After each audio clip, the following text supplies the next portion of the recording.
Hi everyone, I'm so excited to hang out with you today. We are going to be diving into some incredible stuff today. I'm going to teach you 4 ways to kill self-sabotage with love. So if you are someone that struggles with that inner critic and you engage in self-sabotaging behaviors, whatever they may be, just saying, if you reach for the peanut butter tub and can't seem to let it go, it's all good. We're gonna learn 4 ways to overcome these patterns right here, right now.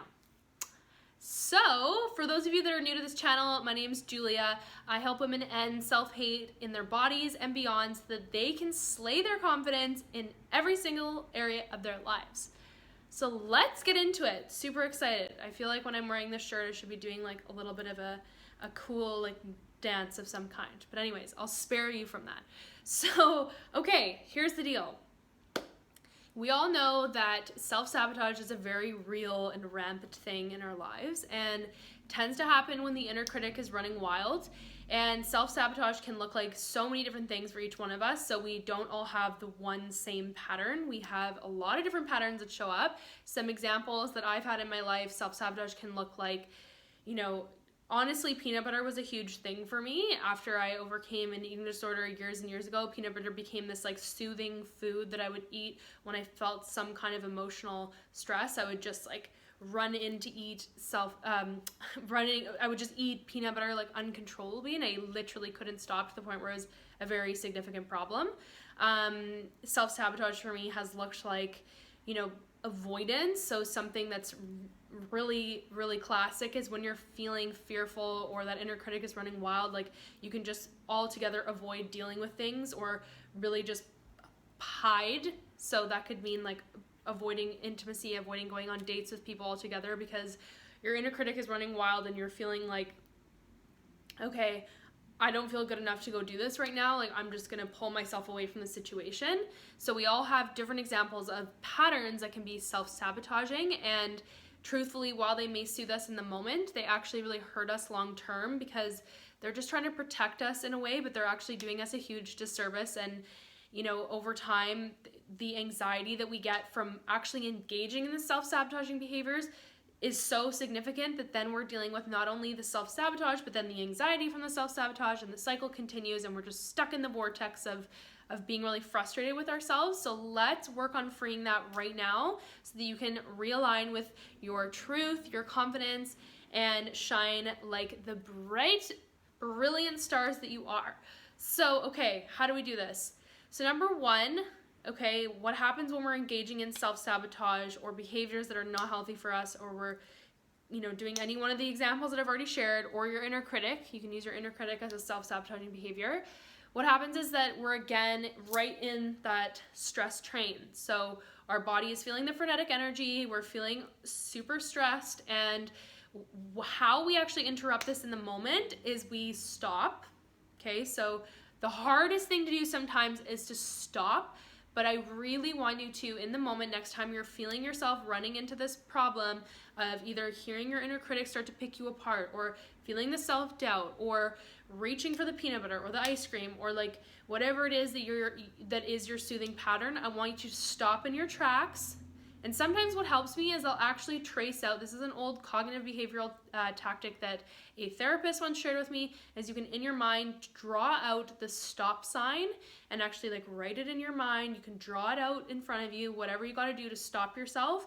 And then I want you to actually just put both hands on your heart, and if there's a different area that's comfortable for you, maybe it's both hands just on your chest, maybe you have a different method and you want to put both, literally anywhere that feels calming for you. I like to put my hands on my heart because that signals this energy of compassion. I want you to just take 3 clearing breaths, and if you're sitting down, I want you to get up and I want you to put both feet in the floor, feel yourself grounded, and take 3 deep breaths.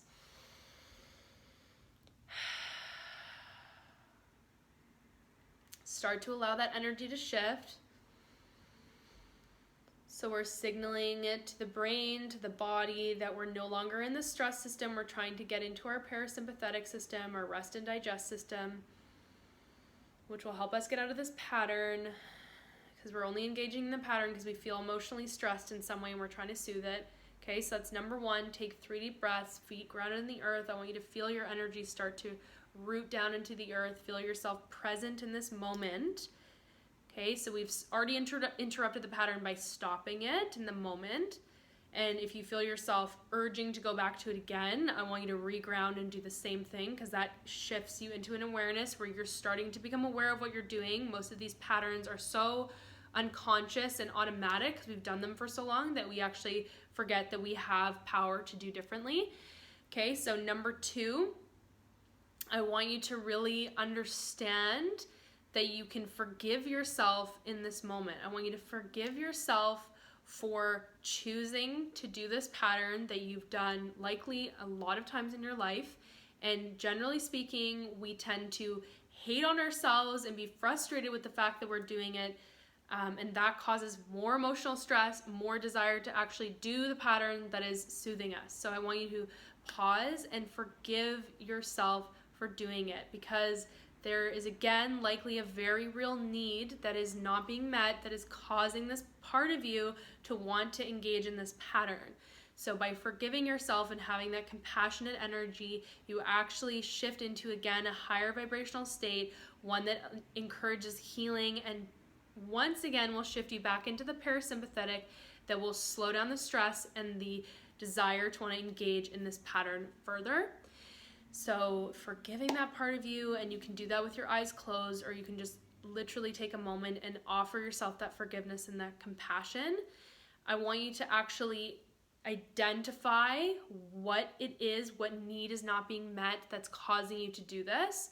So that answer may be really clear for you, or it may not be. Generally, it's a trigger that's causing us to want to do this because it's a coping pattern that helps us feel better. In the case of if your inner critic is just running wild, so the example for that would be probably that something triggered you to then activate the inner critic, or maybe, you know, there was an issue with someone you're dating and they didn't call you back or text you back, and so your inner critic is running this dialogue of, I'm not good enough, blah, blah, blah. The story goes on, and then you're reaching for a pattern to try and soothe you for that. So that would be an example of something that could be going wrong. So you've forgiven yourself, you've identified what it is that's caused you to do this, and maybe what need is not being met. Maybe it's that you're not feeling heard, you're not feeling seen, you're not feeling loved. And see how else you can give yourself that energy, that emotion, that love and care. What's something else more productive that you can do to give yourself that, so that you don't feel the need to engage in this behavior?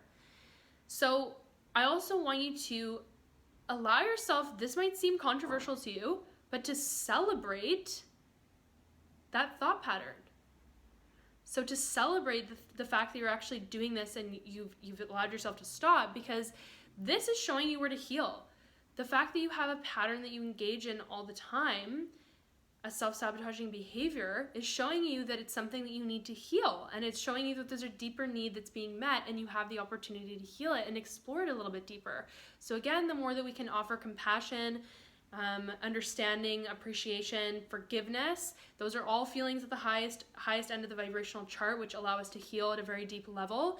And you know how you feel when you're walking around in a state of appreciation and compassion versus feeling the low vibrational state of self-hate and self-loathing and judgment. Oh my goodness, like the types of experiences and people and situations that you attract when you're in that dark state are they're really, really low vibe and low frequency situations, and you don't feel good. And so the more that you can actually step into these energies of, again, the love, the compassion, the appreciation, you're actually so much more open and aware of what can support you. You're so much more likely to attract people, experiences, and situations that are aligned with that energy.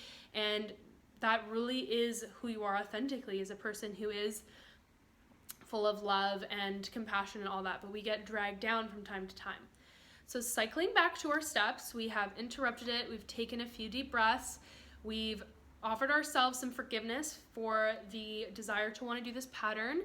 We've tried to identify where it's coming from and what need is not being met, and how we can actually do something differently to meet that need. And sometimes that could be anything. Sometimes I literally just go for a walk. Sometimes I know that I need to meditate. Sometimes I know I need to do my tapping routine, which you'll learn in a training that I have below. Sometimes I intuitively know, okay, what would make me feel this better instead? Because again, chances are that self-sabotaging behavior or pattern is going to soothe you in the moment, and then seconds later you're going to feel that anxiety that you've done it because it doesn't feel good, and then you're going to be trapped in the anxiety spiral, and that feels like total shit. So we've identified where we can actually meet this need elsewhere, and the last step is you can always put it out there to the universe, to whatever you believe in that is higher than yourself. Universe, please support me to overcome this right now. I don't feel I have the strength to not engage in this pattern that I know is hurting me. Please show me the way, and just release that resistance. We forget that we are so supported in this world. We're so supported beyond ourselves, and when we try to do this all in our own world, it becomes really challenging, and we just try to over control everything. But the minute you can release and really ask a higher power to support you, and again, this is anything you believe in, whether it's nature, whether it's, universe, God, whatever speaks to you, you can literally just say that out loud or in your mind. Take a moment and say, please, universe, please support me with this. I'm feeling stuck in this pattern that I know doesn't serve me. I'm feeling this pain. Please show me another way. Please open the door to show me another way. I am open to be shown. And this is such a powerful way to actually create those mini moments of incredible shifts, of like, honestly, what feels like a little sprinkle of a miracle, because you're telling the universe that you are ready to be shown a different way, and I guarantee you will be shown a different way. And the more that we can interrupt these patterns that we have, the more energy gets taken away from that thought pattern, that pattern from firing in the brain. And the more energy we take away from a pattern from firing, the more it actually just prunes off, and that pattern literally disintegrates and dies, because the brain only feeds thought patterns that have energy. If you don't think something anymore, it doesn't exist, right? So the reason why these patterns are so strong is because there's a lot of emotion behind them. We tend to have a lot of self-hate behind them, and the more that we can, again, add that compassion, we can interrupt the pattern, the more we teach the brain and your whole body, your whole self, hey, I actually don't need to do this anymore. It's not something that is serving me. I've found a new way of doing it, and you're reinforcing a new, more empowered way of being. So I hope that you try this out, because I promise you it will help so much. It will work wonders in your life. And I trust that it will totally help you step into your confidence, help you shine even brighter than you already do. And I would love to hear how it's going. So just drop me a comment below. You can always share more with me about what you'd love to learn on this channel. I am so here for you. This is what lights me up the most, truly. And please check out my free training of 3 ways to overcome your inner critic, because I teach you a fabulous technique in there that will truly obliterate stress. And if you're feeling called, you're really ready to overcome these limiting beliefs, your inner critic, the anxiety you've been feeling about your body that's actually showing up, the story that you're not good enough is showing up in every single area of your life, and you're so over it, you're ready to live a life that you truly deserve with unstoppable confidence, then hit me up. Like, I literally would love nothing more than to support you with this, working with you one-on-one so intimately to make this a reality. And you can find the link below for that. And just sending you all so much love and light. Please try and be compassionate with yourselves. Try to offer yourself a little bit more forgiveness, because we are so hard on ourselves and we just need a little bit more TLC. Okay, I'll talk to you soon. Love you all.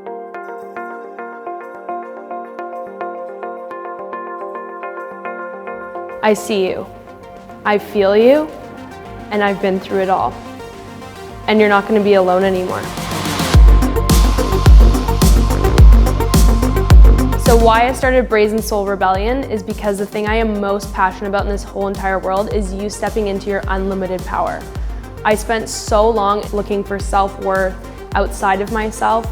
I spent so long living in shame and isolation based on all the experiences I had been through. We all go through shit. So instead of hiding behind it, let's just embrace it and celebrate the fact that we are all unique based on what we go through.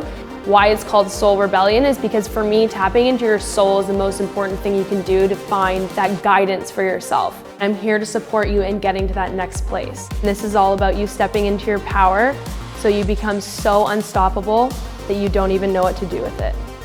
So what do you think? You ready to be a rebel? Let's go.